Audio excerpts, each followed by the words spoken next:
Hey, today we're going to talk about the mango kale salad from Washington Green Grocer.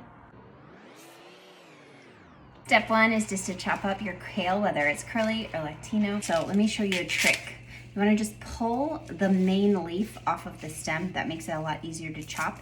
If you're using Latino kale, then that you can just incorporate the stem into it. But some of the bigger curly kale, they have like these massive stalks in them, so trim them off. Next, you're going to just thinly slice the curly kale or the kale that you have. You can do thin slices here and then place it in your dish. Next, you're going to add the red onion. This is the way I like to slice it. So after you've peeled it, I'm going to slice it in half, take off the outer layer, lay it flat on the surface, and then take thin slices from the top. For the mangoes, you're going to do something a little different. You're going to actually peel them while they're still on the pit. And when they're a little bit, less ripe like this, then it's kind of easy to take the peel off on the outside, and that just allows you to get a few more cuts this way. Once you have your mangoes peeled, you're going to cut them away from the pit. So you're going to find that long end, and you're going to slice both sides away of the mango.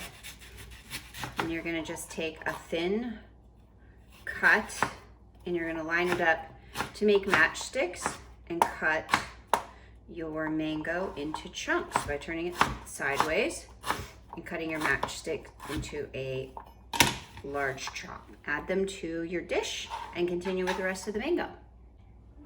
Once we have our mangoes done and added to the salad, you're going to want to pit and slice your avocado. Again, these are better if they're a little bit firm and not super ripe.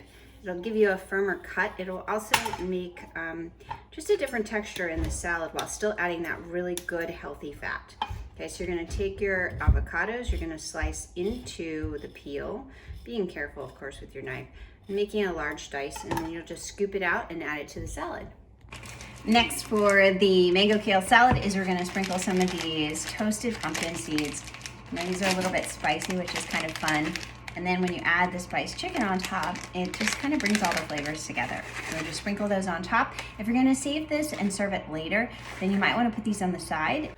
Last, we're just gonna sprinkle our spicy pumpkin seeds on the top, which adds super good healthy fats, protein, as well as trace minerals like zinc and magnesium.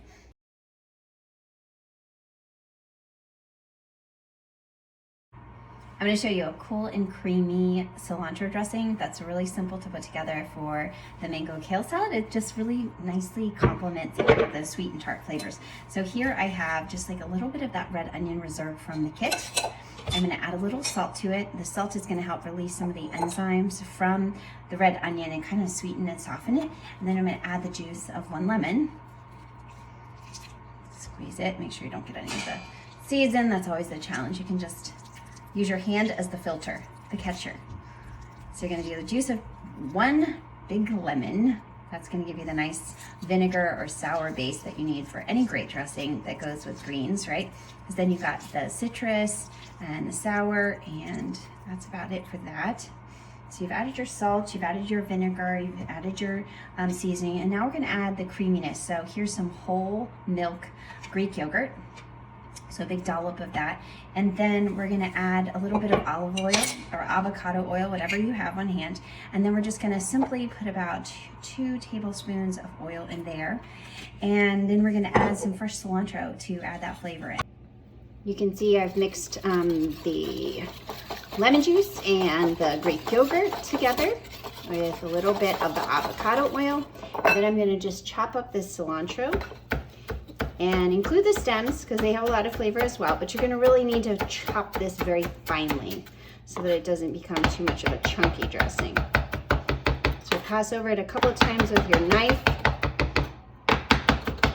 Make sure you're releasing all those really fresh smells.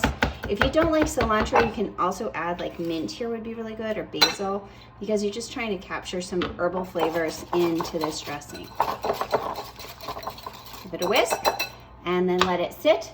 And now I'm just gonna cook the chicken that's been lightly seasoned with the prepared spice mix. And I'm cooking it here in strips because it'll just be easier to chop up.